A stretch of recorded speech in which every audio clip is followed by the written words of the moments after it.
कि बिहारी बच्चों को इस तरह अपमानित नहीं किया जा सकता है, बिहारी बच्चों को इस तरह लाठी नहीं चलाया जा सकता है। जो हमारे शिक्षक अभ्यर्थी हैं उनके ऊपर जिस तरह लाठी का प्रयोग किया गया, ये स्पष्ट झलकता है कि जंगल राज और आतंक राज फिर से स्थापित हो गया। उचित न्याय देना होगा। इसके लिए भी हम लोगों ने तय किया है कि 13 तारीख को विधानसभा मार्च हम लोग करेंगे और लाखों की संख्या में शिक्षक अभ्यर्थी से लेकर भारतीय जनता पार्टी के कार्यकर्ता पूरी तरह समर्थन देने का काम शिक्षक साथियों को करेंगे। डोमिसाइल नीति तो राजद ने उठाया था ना, तो राजद को जवाब देना चाहिए कि इसके साथ खड़े नहीं है। उप मुख्यमंत्री हैं सरकार में, आपको तो नौकरी मिल गई। अरे जो बिहारी गरीब बच्चे थे उनको नौकरी कब मिलेगी, राजद के लोगों से जानना चाहिए। नमस्कार, न्यूज़ फाउंडेशन देख रहे हैं आप। मैं हूँ आपके साथ धीरज सिंह। शिक्षक नियुक्ति में डोमिसाइल नीति में हुए बदलाव को लेकर पटना में लगातार छात्र सड़कों पर है। हमारे साथ है बिहार बीजेपी के प्रदेश अध्यक्ष सम्राट चौधरी जी। सर, पटना में लगातार कल से शिक्षक अभ्यर्थी जो हैं सड़क पर है। उनकी मांग है कि डोमिसाइल नीति में जो बदलाव हुआ है उसको एक बार फिर से उसी तरह किया जाना चाहिए। नहीं, अत्यंत दुर्भाग्यपूर्ण है जिस तरह कल लाठीचार्ज हुए हैं। इससे स्पष्ट झलकता है कि बिहारी बच्चों से मोह माया नीतीश कुमार जी की नहीं रह गई। और राष्ट्रीय जनता दल ने तो घोषणा किया था कि मैं डोमिसाइल नीति को लागू करूंगा, और जब लागू हुआ तो क्यों हटाया गया, इसका जवाब देना चाहिए। और भारतीय जनता पार्टी स्पष्ट मानती है कि बिहारी बच्चों को इस तरह अपमानित नहीं किया जा सकता है, बिहारी बच्चों को इस तरह लाठी नहीं चलाया जा सकता है। जो हमारे शिक्षक अभ्यर्थी हैं उनके ऊपर जिस तरह लाठी का प्रयोग किया गया, ये स्पष्ट झलकता है कि जंगल राज और आतंक राज फिर से स्थापित हो गया। और टैलेंट की चैलेंज राजद के नेताओं ने किया।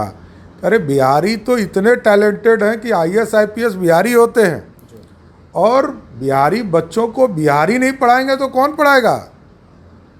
हम पूरे देश को पढ़ाने का काम करते हैं।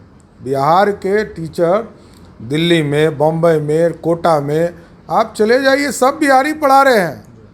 ये जो शिक्षा मंत्री जी का बयान है या राजद के नेताओं का बयान है, ये अत्यंत दुर्भाग्यपूर्ण है कि सत्ता में जाने के बाद इस तरह बदलेंगे, ये नहीं हो सकता है। बिहारी अस्मिता को, बिहार के नौजवानों को, बिहार के शिक्षकों को उचित न्याय देना होगा।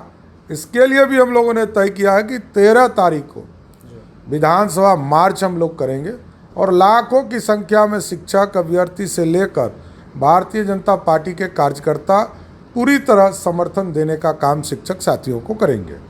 साल 2020 में इस डोमिसाइल नीति को लाया गया था, जिसमें कहा गया था कि बिहारी बच्चे ही जो है यहाँ पर शिक्षक बनने की उसमें क्राइटेरिया होगा। लेकिन क्या कारण समझते हैं कि सत्ता में आते ही उनकी जो तेजस्वी यादव और नीतीश कुमार की जो सरकार है वो डोमिसाइल नीति में तुरंत बदलाव करने। नीतीश कुमार जी को जो ये प्रधानमंत्री बनने का कीड़ा काटता है ना, ये इन चीज़ों को करा रहा है। देश के प्रधानमंत्री आदरणीय नरेंद्र मोदी जी ने पूरे देश में अभी पक्की सरकारी नौकरी लगभग 5 लाख से अधिक देने का काम किया, और रोजगार के तौर पर लगभग 6 करोड़ लोगों को रोजगार देने का काम किया। उनको वो चैलेंज कर रहे हैं। अरे नीतीश बाबू, 33,000 करोड़ का बजट है। हम लोग जानते हैं कि आपके पास पैसा ही नहीं है तनख्वाह देने के लिए। आप सिर्फ बलगला रहे हैं पूरे बिहार के बच्चों को। आप नियुक्ति में बहाली करना नहीं चाहते हैं, बहाली करना होगा। नीतीश बाबू कान खोल के सुन लीजिए, बिहारी बच्चों को, बिहारी नौजवान को, बिहारी शिक्षकों का अपमान नहीं सहेगा भारतीय जनता पार्टी। एक आखिरी सवाल है सर कि शिक्षक अभ्यर्थी लगातार सड़कों पर हैं। उनकी मांग है कि डोमिसाइल नीति में बदलाव किया जाना चाहिए वापस से। RJD की ओर से और JD की ओर से कहा जा रहा है कि बीजेपी छात्रों को, युवाओं को बरगला रही है, इसीलिए छात्र सड़क पर है। नहीं, भाजपा ने ये बात नहीं उठाई थी। डोमिसाइल नीति तो राजद ने उठाया था ना, तो राजद को जवाब देना चाहिए कि इसके साथ खड़े नहीं है। उप मुख्यमंत्री हैं सरकार में, आपको तो नौकरी मिल गई। अरे जो बिहारी गरीब बच्चे थे उनको नौकरी कब मिलेगी, राजद के लोगों से जानना चाहते। नीतीश कुमार जी तो क्या स्थिति है आप भी समझ रहे हैं, बुजुर्ग हो गए, बूढ़े हो गए, आधी बात याद नहीं रहती है। तो पूरी तरह सरकार चौपट हो चुका है। और मैंने कहा कि नीतीश कुमार जी 1 घंटा भी बिहार के मुख्यमंत्री हैं तो बिहार के लिए हानिकारक है। बहुत बहुत धन्यवाद। बिहार बीजेपी के प्रदेश अध्यक्ष सम्राट चौधरी। दिल्ली से न्यूज़ फॉर नेशन के लिए मैं धीरज सिंह।